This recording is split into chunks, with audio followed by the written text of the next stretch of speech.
Astaghfirullah. Bismillahirrahmanirrahim.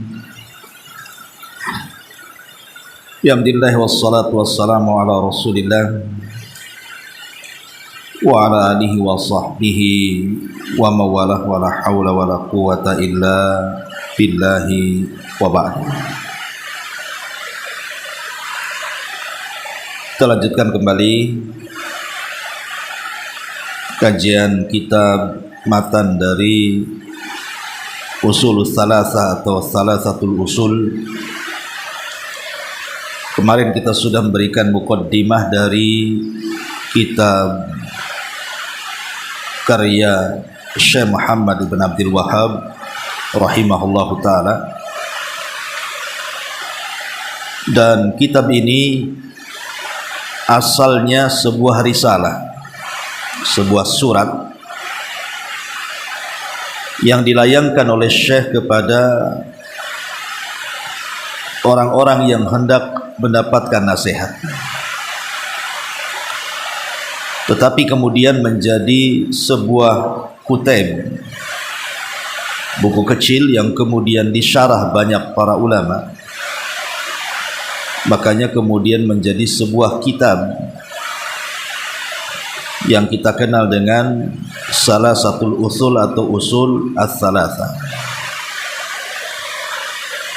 Baik, kita baca dan kita terangkan secara singkat saja, karena yang penting antum ini menghafal sebenarnya.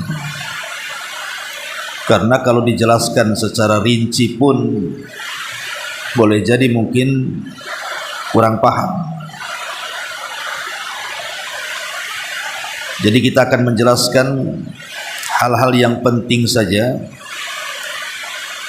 dari keterangan yang kita nukilkan dari para ulama.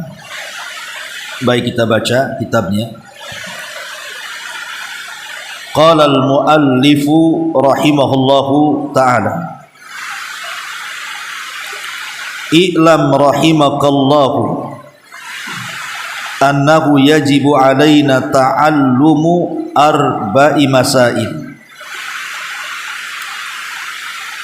Al-mas'alatul ula al-ilmu wa huwa ma'rifatullahi wa ma'rifatu nabiyhi wa ma'rifatud dinil islami bil adillati. Al-mas'alatu tsaniyatu al-amalu bihi. Al-mas'alatu tsalitsatu ad-da'watu ilaihi. Al-mas'alatu rabi'atu as-sabru 'alal adza fihi.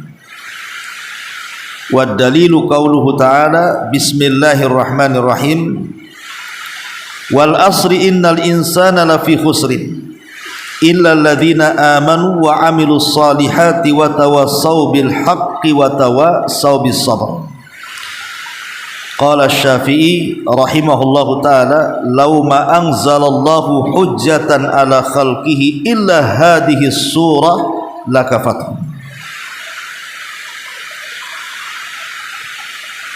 Qala, berkata al-muallif pengarang Syekh Muhammad ibn Abdul Wahhab rahimahullahu ta'ala, semoga Allah merahmatinya. Sebuah adab bagi thalabul ilmi adalah mendoakan siapapun yang berjasa dalam kehidupan kita. Entah mendoakan orang tua, guru-guru, dan orang-orang yang berjasa dalam kehidupan kita. Makanya setiap penulisan di dalam kitab-kitab para ulama selalu dicantumkan kalimat rahimahullahu ta'ala, semoga Allah merahmati yang mengarangnya, karena kebetulan yang mengarangnya sudah meninggal. Tapi kalau pengarangnya masih hidup, maka doa yang tepat adalah hafizahullahu ta'ala, semoga Allah menjaga beliau.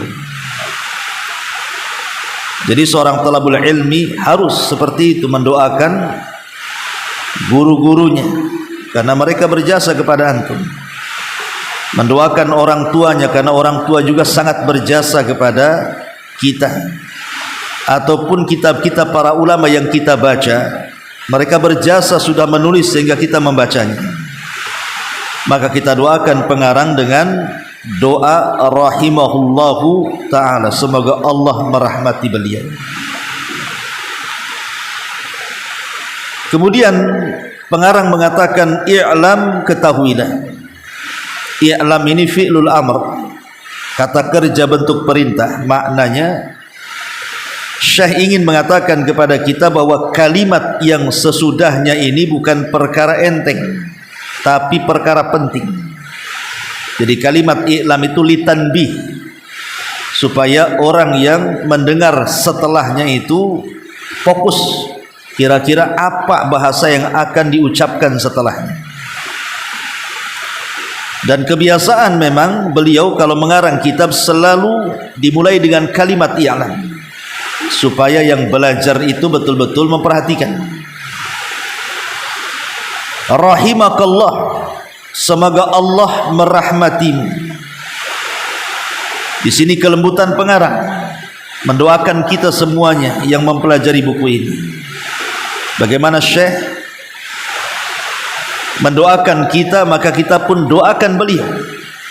Dan ini bentuk kelembutan pengarang, bahwa sebelum dia mengucapkan sesuatu atau menuliskan sesuatu, beliau mendoakan kepada kita yang membacanya. Annahu yajibu alaina, sesungguhnya kewajiban atas kita. Kalimat wajib artinya kalau ditinggalkan berdosa dan kalau dilakukan berpahala. Itulah kalimat wajib. Karena yang akan dipelajari ini adalah kewajiban bagi seorang muslim harus mengetahuinya. Karena ilmu itu ada dua macam. Ada ilmu yang sifatnya fardu ain, memang wajib bagi setiap individu untuk belajar dan mengetahuinya. Seperti tauhid, ini wajib individu namanya.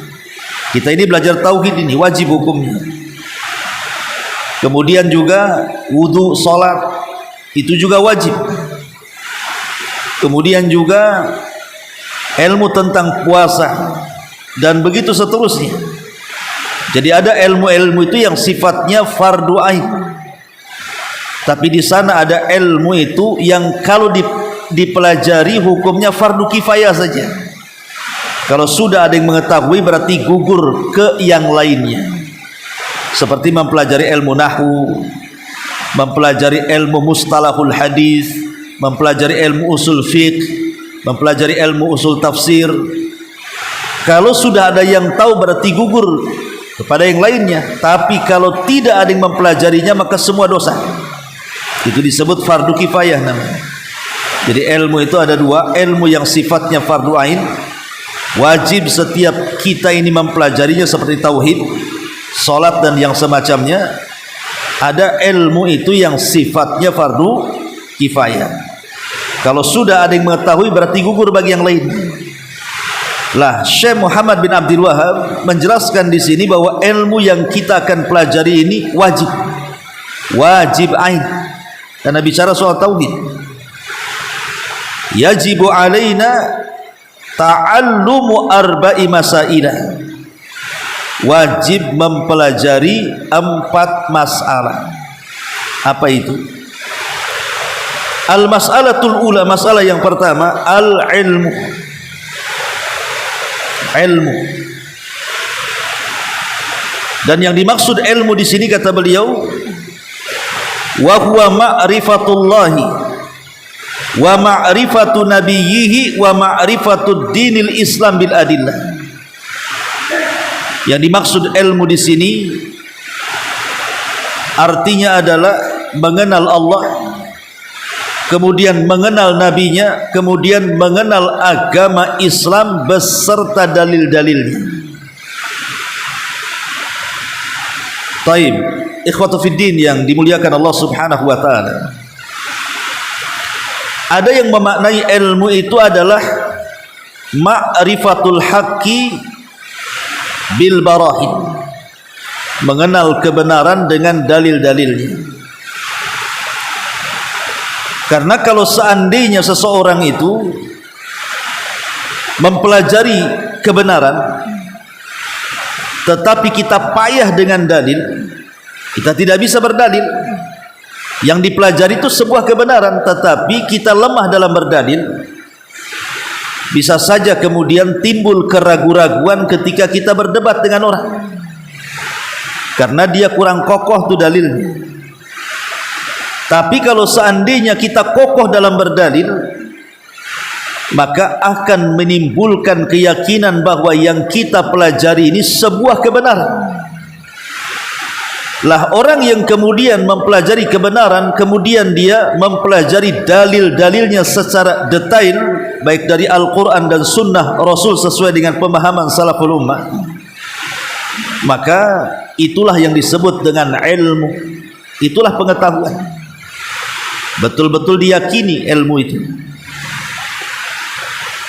Lah di antara yang disebutkan oleh pengarang di sini, ilmu yang kita akan pelajari itu 3 macam. Pertama, ma'rifatullah, mengenal Allah Subhanahu wa taala. Bagaimana caranya? Pertama, mengenal Allah Subhanahu wa taala dengan cara melihat ayat-ayat kauniyah. Ayat-ayat kauniyah itu ya alam semesta di sekitar kita. Kita lihat gunung, kita lihat langit, kita lihat bumi, kita lihat laut, kita lihat hutan. Maka itu bisa menumbuhkan pengetahuan tentang Allah Subhanahu wa taala. Makanya di zaman Abu Hanifah ini pernah berdebat dengan seorang ateis. Ateis ini orang yang tidak yakin adanya Tuhan.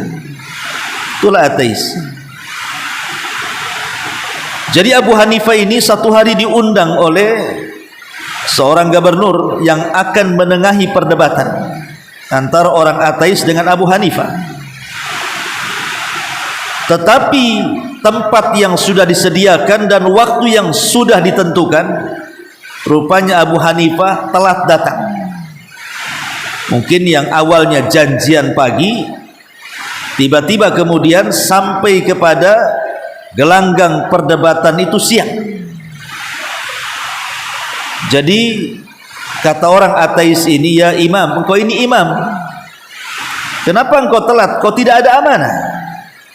Kita sudah janji berdebat pagi hari, kenapa engkau datang siang hari? Maka Abu Hanifah mengatakan begini, perjalananku dari rumah menuju tempat ini harus menyeberangi sungai. Tetapi sebelum saya menyeberangi sungai, tiba-tiba saya melihat ada pohon yang sangat besar sekali.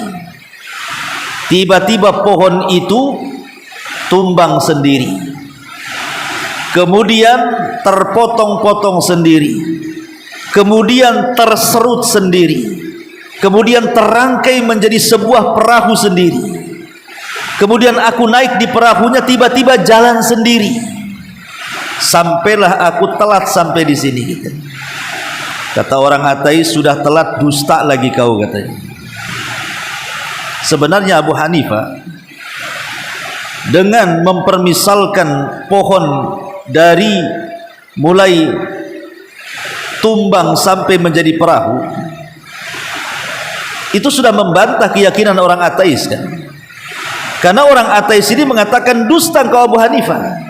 Tidak mungkin pohon itu tumbang sendiri, pasti ada yang menumbangkan. Tidak mungkin terpotong-potong sendiri, pasti ada yang potong. Tidak mungkin terserut sendiri, pasti ada yang nyerut. Tidak mungkin terangkai jadi perahu kecuali ada yang merangkai. Tidak mungkin mengantarkan engkau kemari kecuali ada nahkoda yang mengantarkan. Sebenarnya Abu Hanifah tidak perlu jawab. Orang ateis itu kan mengingkari adanya Tuhan. Kalau yang kecil saja pohon tidak mungkin tumbang kecuali ada yang menumbangkan, sampai membuat perahu kecuali ada yang membuatnya. Macam mana alam semesta ini? Masa alam semesta langit ujung-ujung ada, bumi tiba-tiba ada, hutan tiba-tiba ada, bintang-bintang tiba-tiba ada? Kan mustahil. Pasti ada yang menciptakan tuh. Kalau pohon yang tumbang saja mustahil tumbang sendiri. pasti ada yang menumbangkan. Macam mana pula langit yang besar tidak ada yang menciptakan, itu mustahil. Dari sini kita tahu bahwa Abu Hanifah sedang mengajarkan kepada kita sebuah ilmu, bahwa mengenal Allah Subhanahu wa taala itu dengan cara apa? Melihat ayat-ayat kauniyah, bahwa ketika kita melihat ke langit itu ada yang menciptakan langit. Karena langit itu berbentuk bangunan, tidak ada tiang. Yang namanya atap kalau tidak ada tiang pasti roboh. Tapi kenapa langit tidak ada tiang, tidak roboh? Siapa yang menahannya? Berarti di sana ada zat yang menahan langit sehingga dia tidak roboh. Dialah Allah Subhanahu wa taala. Maka dengan melihat alam-alam sekitar kita ini, bisa kita jadikan ilmu untuk ma'rifatullah, mengenal Allah Subhanahu wa taala dengan cara mempelajari ayat-ayat kauniyah. Ini yang pertama. Yang kedua, mengenal Allah itu dengan mempelajari ayat-ayat syariah. Ayat-ayat syar'i itu artinya Al-Quran dan Sunnah. Makin orang itu mempelajari Al-Quran, berarti makin banyak pengetahuan soal Tuhan. Makin dia banyak mempelajari hadis-hadis Rasul, berarti makin banyak pengetahuan tentang Tuhan. Baru kemudian yang ketiga, cara mengenal Allah adalah kenali namanya dan kenali juga sifat-sifatnya. Inilah tiga perkara yang disebutkan para ulama cara mengenal Allah. Kenali Allah dari ayat-ayat kauni, ayat-ayat alam. Yang kedua, kenali Allah dari ayat-ayat syariah Al-Quran dan Sunnah. Dan yang ketiga, kenali nama-nama dan sifat-sifat Allah Subhanahu wa ta'ala. Sama ketika antum mengenali tabiat saya, ini walillahi masalul a'la tentunya. Antum tidak kenal saya kecuali tahu namanya, akrab, dekat, tahu sifatnya, baru anda itu betul-betul mengenal saya. Maka kepada Allah pun kurang lebih, bahwa dengan mengenal nama dan sifat bagi Allah berarti semakin kenal kita dengan Allah Subhanahu wa ta'ala. Lalu apa tujuannya? Apa tujuan kita ini mengenal Allah lewat ayat-ayat kauni, lewat ayat-ayat syar'i Quran dan Sunnah, dengan mempelajari nama-nama dan sifat-sifatnya? Apa tujuannya sebenarnya? Tujuannya tidak lain dan bukan untuk beribadah kepada Allah Subhanahu wa ta'ala. Sebab percuma kalau seandainya kita ini mempelajari ayat-ayat kauniyah dan syar'i, tapi kita tidak salat, kita tidak puasa, kita tidak haji, kita tidak sedekah, percuma saja. Jadi tujuan mengenal Allah itu supaya kita beribadah kepada Allah dan lebih khusyuk lagi beribadah kepada Allah Subhanahu wa ta'ala. Ini yang pertama. Yang kedua, wa ma'rifatun nabiyhi sallallahu alaihi wasallam. Kemudian mengenal Nabi. Bagaimana caranya? Pertama, kenali sejarahnya. Antum belajar sejarah Nabi, mulai dari kelahirannya sampai hijrahnya sampai wafatnya, pelajari. Itu cara mengenal Nabi kita. Tanpa mengetahui sejarah, selamanya kita tidak akan pernah mengenal siapa Nabi kita. Ini yang pertama. Yang kedua, kita harus memahami bahwa Nabi kita Muhammad sallallahu alaihi wasallam adalah manusia seperti kita. Tetapi walaupun dia manusia seperti kita, dia juga Rasul yang berbeda dengan kita. Makanya dalam syahadat itu ada kalimat Abdullahi wa Rasul, hamba Allah dan Rasulnya. Kenapa selalu digandengkan kalimat Abdullah wa Rasul di sini? Kata ulama, adapun kalimat abdun, al-abdu fala yu'bad wa rasulun fala yukadzdzab. Jadi sebut abdun fala yu'bad dan disebut rasul fala yukadzdzab. Karena rasul itu seorang hamba, jangan pernah disembah. Karena ada orang-orang yang menyembah Nabi sallallahu alaihi wasallam. Lihat dalam salawat-salawat tertentu itu kadang-kadang tentu salawat-salawat bikinan manusia lah ya. sampai isinya itu meminta pertolongan kepada Rasul, meminta sesuatu kepada Rasul, meminta dihilangkan kesulitannya kepada Rasul. Ini semua khususiyah Allah, kekhususan bagi Allah Subhanahu wa taala. Tidak mungkin meminta pertolongan kepada Rasul. Bukankah Rasul yang mengatakan kepada Muadz, "Idza sa'alta fas'alillah wa idza sta'anta fasta'in billah." Kalau minta langsung kepada Allah, minta pertolongan kepada Allah. Kenapa pula minta pertolongan kepada Rasul? Meminta supaya disingkapkan kesulitan-kesulitannya. Seperti yang sekarang terjadi, datang ke kuburan-kuburan Nabi yang ada di Madinah itu, terkadang mereka meminta-minta di situ. Imbasnya kemudian ke kuburan para wali pula di negeri kita itu. Maka mengenal Nabi SAW, yakini bahwa dia seorang hamba. Karena dia hamba, jangan disembah. Dudukkan kedudukan Rasul itu sebagaimana Allah mendudukkannya. Tetapi walaupun dia hamba, wa rasulun fala yukadzab, dia seorang Rasul, jangan didustakan. Dia seorang Rasul, jangan pernah didustakan. Makanya ketika para ulama mensyarah kalimat wa asyhadu anna Muhammadar Rasulullah, apa kata mereka?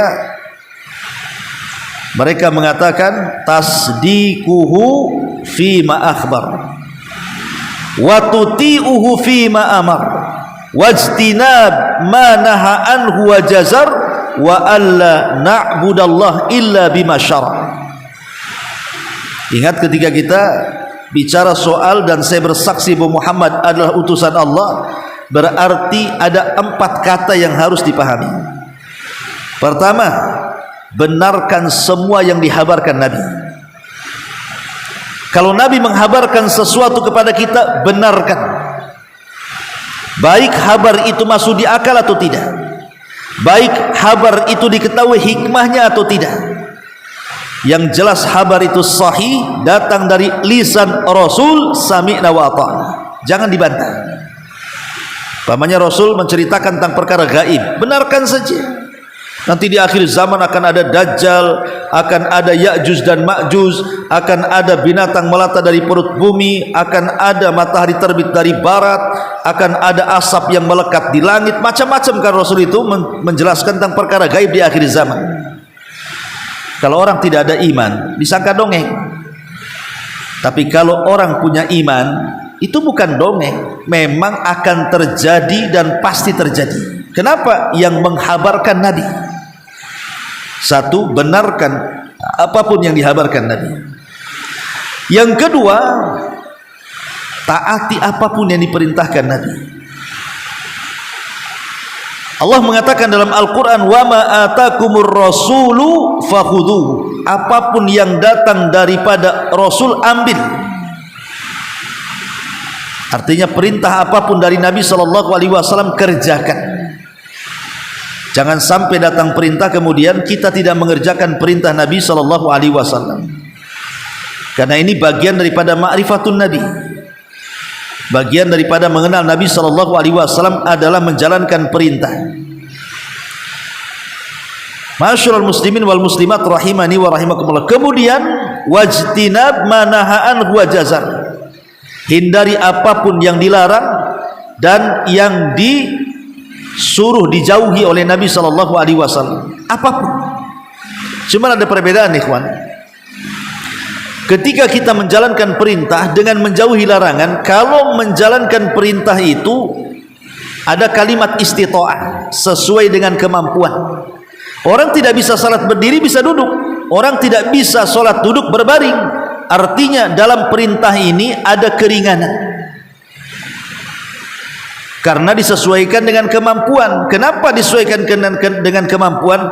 Karena biasanya perintah itu ada gantinya kalau tidak ada dan tidak sanggup menjalankan yang diperintahkan. Seperti mamanya orang tidak bisa wudu dengan air, ada gantinya tanah, tayamum dia. Ya. Tetapi berkaitan dengan larangan, tidak ada kaitan dengan istita'ah, kemampuan. Sekali haram ya haram, harus ditinggalkan. Pamannya orang minum khamar biasa 1 teko, ataupun biasa 2 botol aqua gitu ya, dia minum khamar. Kemudian datang hidayah, dia pengen tobat, sikit-sikit lah. Biasa 2 botol dikurangi 1,5 botol. Besoknya lagi dikurangi 1 botol. Besoknya lagi setengah botol. Besoknya lagi 1 gelas. Besoknya lagi 1 tetes sendok. Baru ditinggalkan total. Bisa seperti ini? Oh, tidak bisa. Menjauhi larangan itu tidak ada kaitan dengan istita'ah, kemampuan. Kalau sudah haram ya haram sampai kiamat. Kalau sudah dikatakan khamr haram ya haram, ditinggalkan. Tidak bisa kemudian ditinggalkan nyicil kayak gitu, kayak orang kredit itu tidak bisa. Ya harus tinggalkan. Ya, itulah bedanya perintah dengan larangan. Kalau perintah berkaitan dengan istita'ah, kemampuan. Kalau larangan tidak dikaitkan dengan kemampuan, tinggalkan ya tinggalkan, selesai. Ya. Kemudian juga yang terakhir, yang keempat, wa alla na'budu illa bima syara'. Dan jangan sampai kemudian kita ini menyembah Allah kecuali apa yang disyariatkan Nabi sallallahu alaihi wasallam. Nah, ini juga bagian daripada apa? Ma'rifatun Nabi, mengenal Nabi. Lah, mengenal Nabi juga kita harus meyakini bahwa Nabi sallallahu alaihi wasallam itu diutus kepada manusia dan juga jinnya. Satu-satunya Nabi. Satu-satunya Nabi yang diutus oleh Allah Subhanahu wa taala kepada bangsa manusia dan kepada bangsa jin itu hanya Nabi sallallahu alaihi wasallam. Sebelumnya para nabi dan rasul tidak pernah diutus kepada bangsa jin. Mereka diutus kepada bangsa manusia saja. Tapi Nabi SAW tidak, diutus kepada 2 bangsa yang nyata dan yang gaib, manusia dan jinnya. Makanya dalam surah Al-Quran itu ada namanya suratul jin. Qul uhiya ilayya annahu istama'a nafarun minal jinni faqalu inna sami'na qur'anan ajaba yahdi ila rusdi ila akhir ayat. Kemudian juga ma'rifatun Nabi juga berkenaan dengan bahwa kita harus meyakini bahwa Nabi sallallahu alaihi wasallam diutus itu sebagai penutup para nabi. Siapapun yang mengaku nabi setelah Rasulullah sallallahu alaihi wasallam dustakan pengakuan nabinya. Tidak ada. Saya masih ingat dulu waktu berada di pulau. Ini pengalaman ya. Kebetulan saya diundang oleh salah satu organisasi untuk mendebat orang-orang Ahmadiyah di zaman itu ya. Saya masih baru lulus dari Gresik ya. Jadi di situ dihadirkan tokoh-tokoh Ahmadiyah dari Bogor. Kebetulan lawan debatnya kita-kita. Ada yang dari NU, ada yang dari Muhammadiyah ya, ada yang dari Persis gitu ya. Lah kebetulan saya ikut hadir di situ dan ikut menjadi pembicara juga di situ. Lawannya LC Ahmadiyah itu lulusan apa India, pengikut Hadrat Mirza Ghulam Ahmad. Lah salah satu yang dipermasalahkan itu adalah kalimat wa khataman nabiyyin. Kalau kita mengartikan wa khataman nabiyyin itu apa? Penutup para nabi. Tapi orang-orang Ahmadiyah tidak mengartikan penutup. Mereka mengatakan khotam itu artinya stempel. Stempel. Antum kalau stempel itu dalam bahasa Arab namanya khotam. Jadi siapapun yang mendapatkan stempel itu bahwa dia bisa mengaku jadi nabi. Bukan Rasul sebagai penutup para nabi. Tapi Rasul itu sebagai stempel. Jadi kalau ada orang setelah Nabi dapat stempel kenabian, maka dia bisa jadi Nabi katanya.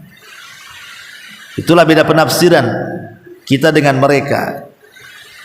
Dan tentunya penafsiran yang kita kemukakan kepada mereka waktu itu, hampir semua ulama tafsir mengatakan seperti itu. Khotam di situ artinya penutup.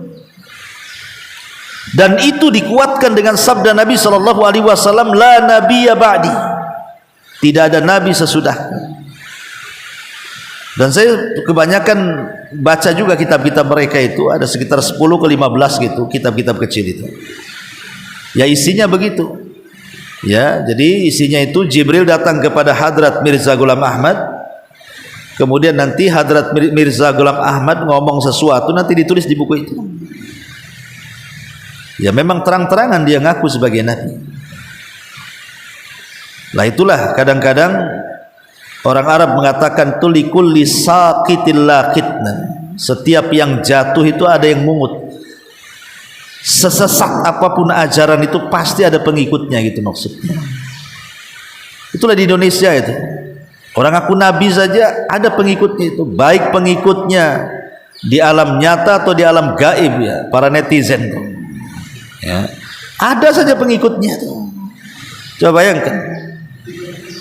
Ya. Berapa banyak di Indonesia ini ngaku nabi coba. Dulu ada namanya Ahmad Musaddiq. Ngaku nabi kan. Orang Jawa ya, Ahmad Musaddiq itu. Syahadatnya ya wa asyhadu anna Ahmad Musaddiq Rasulullah, kan begitu. Itu syahadat pengikutnya tuh. Asyhadu an la ilaha illallah wa asyhadu anna Ahmad Musaddiq Rasulullah. Tapi kemudian kan ditangkap dan diadili. Allah alam sudah tobat atau enggak? Ya, mudah-mudahan dapat hidayah. Di Jawa Barat ada juga Cecep namanya. Aku nabi juga tuh, Nabi Cecep tuh.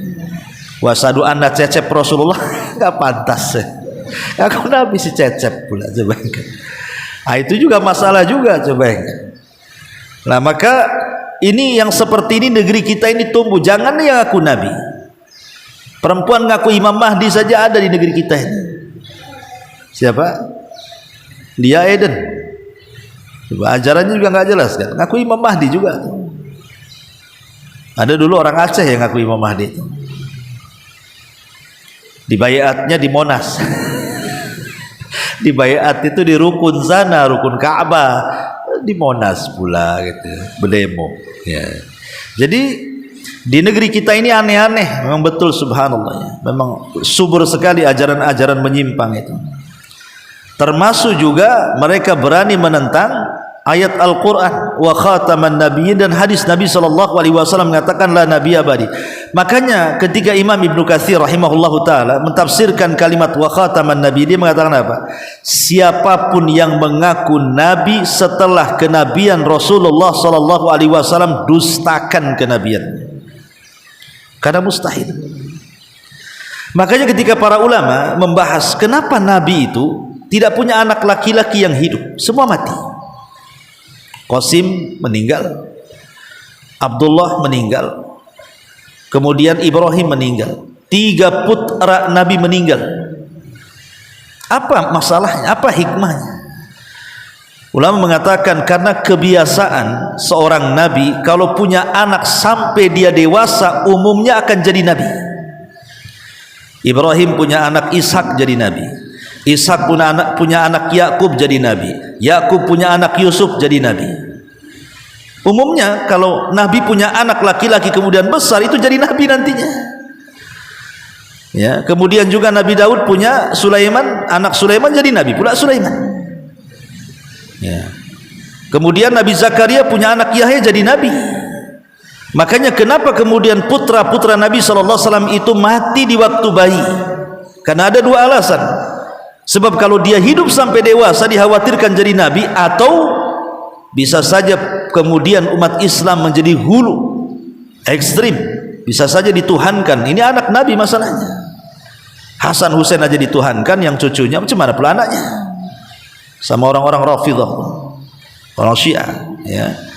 Jadi cara mengenal Nabi SAW juga dengan cara memahami bahwa nabi itu adalah penutup para nabi. Tidak ada nabi sepeninggalnya. Nabi ditutup dengan kerasulan dan kenabian Nabi kita Muhammad SAW. Inilah cara mengenal Nabi kita Muhammad SAW, ma'rifatun Nabi ya. Kemudian juga kita harus yakin bahwa Nabi ini itu sebagai rahmatan lil alamin. Dia rahmat bagi alam semesta. Dan rahmat alam semesta ini bukan hanya berlaku kepada orang yang beriman, kepada orang kafir pun berlaku. Jadi dengan diutusnya Rasul itu orang kafir diuntungkan. Apa maksudnya bahwa orang kafir juga mendapatkan rahmat dengan diutusnya Nabi itu? Para ulama mengatakan sejahat apapun orang kafir setelah diutusnya Nabi Muhammad SAW, mereka tidak akan diazab oleh Allah seperti azab yang pernah ditimpakan kepada umat-umat sebelum mereka. Lihat azabnya kaum Nuh, tidak disisakan satu pun mati kecuali yang selamat di perahunya saja. Lihat kaum Ad juga sama, lihat kaum Tsamud juga sama, lihat kaum Syuaib juga sama. Tapi umat Rasul walaupun mereka kafir, mereka tidak diazab seperti azab yang pernah ditimpakan oleh umat sebelumnya. Dan itu bagian daripada rahmat yang diturunkan Allah dengan kelahiran ataupun dengan kemunculan Nabi sallallahu alaihi wasallam. Dan yang terakhir kata mu'alif di sini, wa ma'rifatu dinil Islam bil adillah, dan mengenal agama Islam itu dengan dalil-dalilnya. Ini penting. Mengenal agama Islam dengan dalil-dalilnya, saya sudah katakan di mukaddimah. Kalau seandainya kita tidak kenal dalil-dalil tentang Islam, kita ini hanya taklid saja. Salat taklid, puasa taklid, haji taklid, semua pakai taklid. Apa taklid? Mengikuti orang. Mengikuti orang dengan taklid buta. Maka Islamnya tidak akan kokoh. Boleh jadi kalau seandainya ada orang-orang di luar daripada Islam kemudian mendebat dia, bisa saja jadi ragu-ragu tuh Islam tuh. Makanya penting belajar agama itu juga dengan dalil-dalilnya supaya kokoh agama kita ini. Yang menjadikan kokoh agama itu karena kita bisa berdalil. Mana dalilnya? Kalau nggak ada dalilnya bingung lah kan gitu. Kamu melakukan ini mana dalilnya? Stres kalau nggak ada dalilnya. Tapi kalau kita punya dalil, kita bisa menolong agama Islam. Kita bisa memperjuangkan Islam. Kita bisa mengokohkan Islam dari musuh-musuhnya. Makanya antum sebagai talabatul ilmi jangan hanya belajar, tapi juga hafalkan dalil, pahami dalil, kuatkan dalil sehingga kita bisa mendakwahkan Islam, membela Islam, dan juga membela syariat Islam yang dibawa Nabi sallallahu alaihi wasallam. Dan mengenal Islam ini maksudnya satu, kenali bahwa Islam ini agama yang penuh dengan rahmat. Jadi tidak benar orang-orang yang menuduh bahwa Islam itu agama teroris, agama radikalis, agama sadis. Tidak ada. Islam itu rahmatan lil alamin. Adapun oknumnya, ya, jangankan Islam, yang teroris dari luar Islam pun banyak kan gitu. Yang Nasrani pun ada yang jadi teroris kok. Bahkan yang jelas-jelas di luar daripada agama samawi pun banyak yang jadi teroris. Itu kan oknum. Karena agamanya sendiri tidak pernah mengajarkan terorisme. Makanya ini yang pertama, bahwa yakini bahwa agama yang kita anut ini adalah agama yang penuh dengan rahmat. Yang kedua, agama yang kita anut dan kita yakini ini membawa kemudahan. Ingat, Islam itu agama mudah. Saya pernah dakwah ke Anambas. Di Anambas itu di Terempak, di paling pojok pulau itu ada Masjid Kuning. Rupanya kata kawan-kawan di sana itu masjidnya para mu'alaf, Ustaz. Jadi orang-orang Cina pulau yang nikah dengan orang Melayu Islam akhirnya jadi mu'alaf. Ya ada juga yang memang pingin pindah ke Islam. Jadi kebetulan saya ada jadwal di Masjid Kuning itu untuk mereka. Jadi setelah selesai ngaji tanya jawab, saya duduk bincang-bincang dengan mereka itu.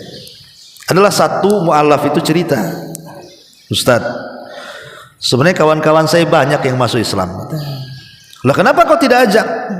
Begini Ustaz, mereka tak mau masuk Islam itu takut disunat katanya. Itu alasannya. Takut disunat karena sebagian mereka sudah tua. Ada yang 50, 60, jadi takut disunat. Jadi saya bilang sama dia, nggak usah disunat, datang aja ke sini kita syahadat. Tapi ustaz-ustaz di sini ngomong begitu, disunat dulu baru masuk Islam katanya. Jadi nggak mau masuk Islam karena syaratnya disunat dulu. Ini kan mempersulit Islam namanya. Ajak dulu masuk Islam, ajarkan syariat Islam. Nanti lama-lama dapat hidayah makin dalam ke Islam itu pasti pengen disunat dia. Ini syarat masuk Islam disunat dulu. Orang tahu takut sunat, dia tak mau jadi masuk Islam dia jadinya. Harusnya jangan begitu, masukkan dulu ke Islam, dia beda syahadat, nanti kita ajari, kita kasih tahu sampai dia sadar. Ini kalau dakwah seperti ini kan jadi berat jadinya. Orang mau masuk Islam jadi takut dengan pisau kan. Padahal sebenarnya sunat ya, tapi waktu itu udah lama juga sih, 20 tahunan yang silam ya, awal-awal saya ke Batam tuh dakwah ke sana itu. Mungkin alat-alatnya belum secanggih sekarang ya.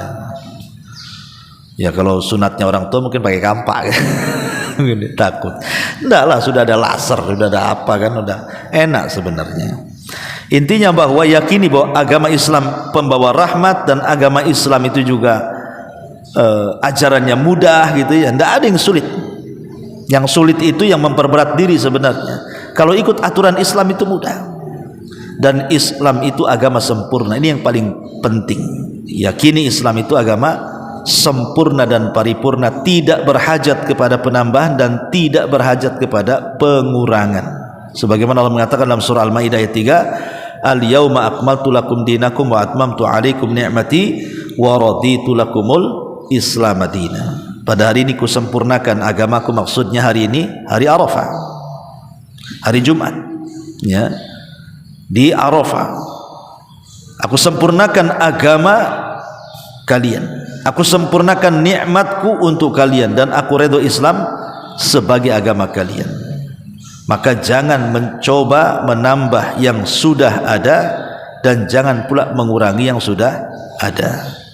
Sesuatu yang sempurna kalau seandainya ditambah maka tidak akan sempurna. Contoh nih ya, ini air nih, ini kalau dikasih air penuh berarti ini botol ini sempurna airnya, karena airnya sampai di sini. Kemudian kita ambil air, tuangkan lagi supaya penuh. Kira-kira masuk nggak? Enggak, ngeluber kemana-mana. Nggak akan menyempurnakan yang sudah ada. Itulah tambahan-tambahan itu tidak akan masuk. Dia akan meluber kemana-mana. Makin tidak sempurna lagi.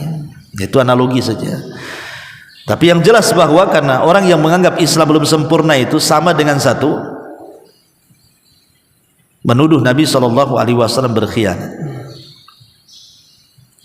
Kenapa berkhianat? Berarti ada yang dikorupsi itu ayatnya tuh.